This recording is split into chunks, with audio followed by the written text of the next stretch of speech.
This article from Variety has been going around this space of the internet for the last several days, with many people giving their opinions on it because it's a pretty good insight into the Hollywood studio system, because essentially they're saying that they're losing to audiences right now. They try to say in this article that it's just the toxic fan base who hates franchises just for the sake of it, and you don't need to listen to them because they're just a vocal minority. But you have to understand that the people who are actually going to be voicing their opinions online, I will agree, is a vocal minority, but they're also a sampling of general audiences. So if the consensus online is that people don't like it, then I think that's the consensus with general audiences. And we've been seeing that in the viewership and box office results, where a lot of this stuff that gets the most attention on social media in a negative way is also not really doing too well. And I think studios are starting to pick up on that now. So if they were smart, they would start to change course right here. One of the things about this article that I found particularly interesting is that how they talk about they don't necessarily want to get involved, or studios are starting to learn don't directly engage with people when they're criticizing what they're doing.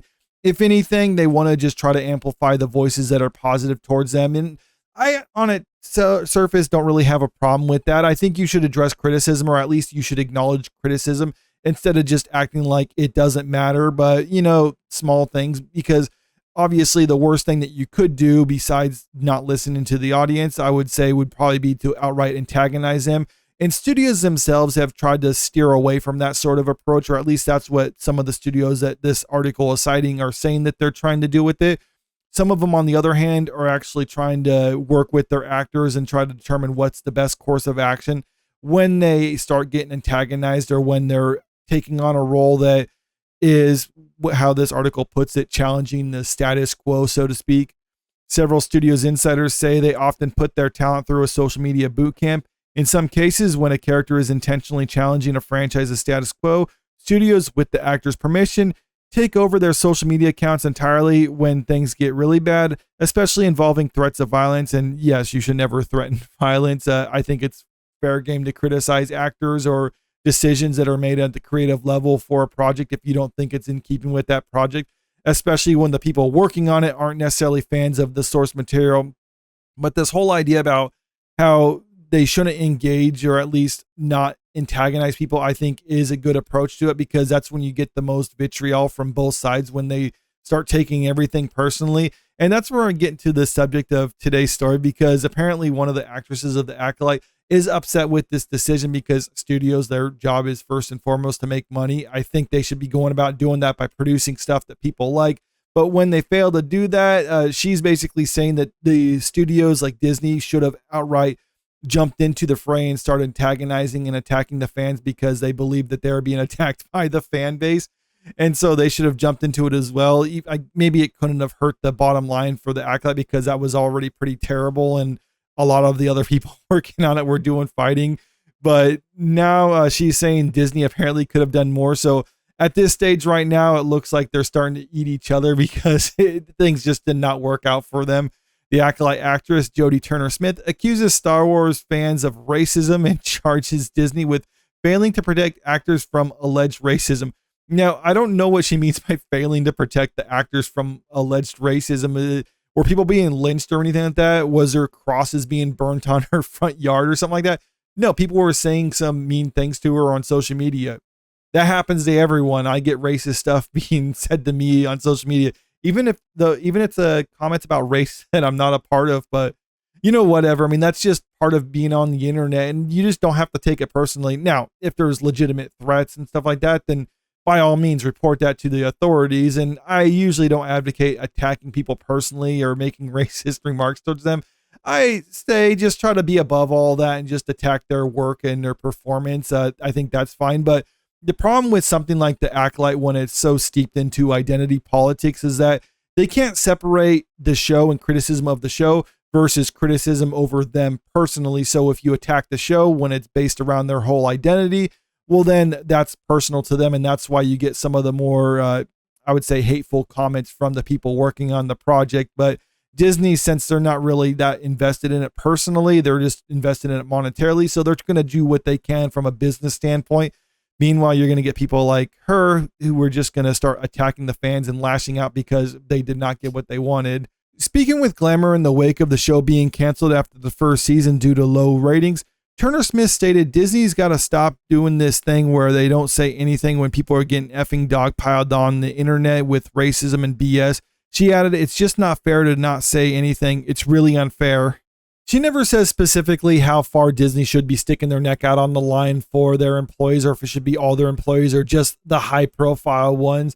But even then, just because someone works for Disney doesn't necessarily mean Disney has an obligation to defend every statement that they make on social media, especially when it's their own personal statement and it has nothing to do with the project that they're currently working on. Like, look at what we saw with Gina Carano. She made a pretty, I think, a milquetoast statement where she was basically just saying people shouldn't hate each other because they have difference of opinions, and Disney outright condemned her behavior on that one, fired her as a result of it, and made some false statements of fact, which they're currently being sued by for defamation, because, you know, you can't just outright lie about what someone said in order to try to damage their career prospects. But you just take a look at what Amanda Lestenberg did for the Acolyte. She released her diss track calling Star Wars fans ists and phobes and other things like that. Now, does Disney have an obligation to defend the star of their new show because when she was attacking the paying customer on that? Because just imagine if you worked for a company and you were standing outside the front door and you were just attacking people who were coming into the building, and they were like, you know what, I don't want to, patronize this place if this is the type of people who are working for me. Does that business owner have an obligation to come out and be like, you know what, we defend everything that this person says, or we stand by what they say and they're allowed to say it and something like that? No, that's probably a ridiculous prospect. I think most likely they would have gotten rid of that employee, but since Disney didn't want to fire Amanda Lestenberg, or they couldn't because the show was already out at that time, they took the most diplomatic approach, which was to say nothing. But apparently, according to Sophie Turner-Smith, that's the wrong approach, and she's just saying it causes them to be dogpiled on social media. But one of the things about social media is, she might not know this, you can turn it off. You don't have to read it. You can be away from social media and you don't get to see what people are saying about you. Yeah, you can't respond to them and clap back or whatever, or use whatever new show you're on as your own personal soapbox. But that just comes with the territory. You can either use your show as their soapbox, or you cannot receive any criticism online. You can't have it both ways, but she wants to have her cake and eat it too with this. Turner-Smith continued, it would be just as nice if the people that have all the money were showing their support and putting their feet down. Say this is unacceptable. You're not a fan if you do this. Make a really big statement and just see if any money leaves. Well, they kind of have made a statement with the people that they're hiring for these projects. And as we can see with the Acolyte, worst views for any Disney Plus Star Wars show, worst audience score for any Disney Plus Star Wars show. So they made their statement. They didn't make it official, but they still made a statement nonetheless, and people were rejecting it. I bet you it won't, because people of color, and especially black people, make up a very large percentage of buying power, she asserted. They might find that it's actually more lucrative for them, but everyone's using woke like it's a dirty word. I just love the cope with this statement here, because now she's trying to twist it to be like, yeah, this is a victory for the non-white people because we didn't watch the show because Disney wasn't standing up for us. All the while before, they were trying to say it's the ists and phobes are the reason that this show failed. But now she's trying to twist it to claim some type of victory over the matter. No, that's not what happened. The reason the show failed is because people didn't watch the show. And the reason people didn't watch the show, it's because it just wasn't any good. And it's not because they were just a bunch of ists and phobes, or they don't want to watch something because of women and non-white people, because we can look at House of the Dragon as a comparison. It came out at the same time, and that was successful. And it has all these things that these groups are trying to push, because they were trying to focus on telling a good story with compelling characters, decent effects, and good acting. When it came to the Acolyte, people were legitimately giving it a shot, but when you look at the viewership figures between the first episode and the last episode, you can see the drop-off was pretty severe, and that's because people were giving it a shot. It wasn't good, so they stopped watching it, and that's ultimately why it failed. I think Disney is starting to understand that, and this whole idea that she's saying, like, well, woke is being used as a dirty word, and that's because it is a dirty word. It's basically just bigotry, racism, sexism. It's just in a different form, but it's pretty much that. Don't try to kid yourself and argue that it's otherwise, because that's just not what it is. But it's good that people are starting to reject it, and studios are starting to understand that audiences reject DEI and wokeism and all that other stuff being pushed and stuff. That's why some studios are trying to get rid of it entirely. Other ones are trying to rebrand it and hope to pull one over on the audiences. But audiences are wise. They know if they're going to rebrand it, they're just going to pick up on it later on and be like, okay, what they call this stuff is now just woke and DEI and other things like that. So it's not going to work. The only successful thing that studios can do is just to get rid of it entirely and start hiring people based off of merit, telling stories because it's a good story that might happen to have these various groups that want to be represented, as opposed to trying to force them into it just for the sake of pushing a political message. And I think ultimately that's why Sophie Turner-Smith is so upset, because the Acolyte failing, and this is what I've said with many of other people who are upset about the Acolyte failing, it's a rejection of their religion. It's a rejection of their ideology that they're trying to push onto Western society, because people have heard what they have to say and they're not having it.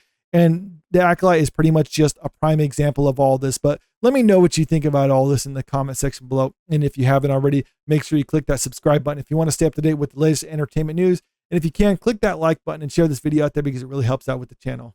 Thank you.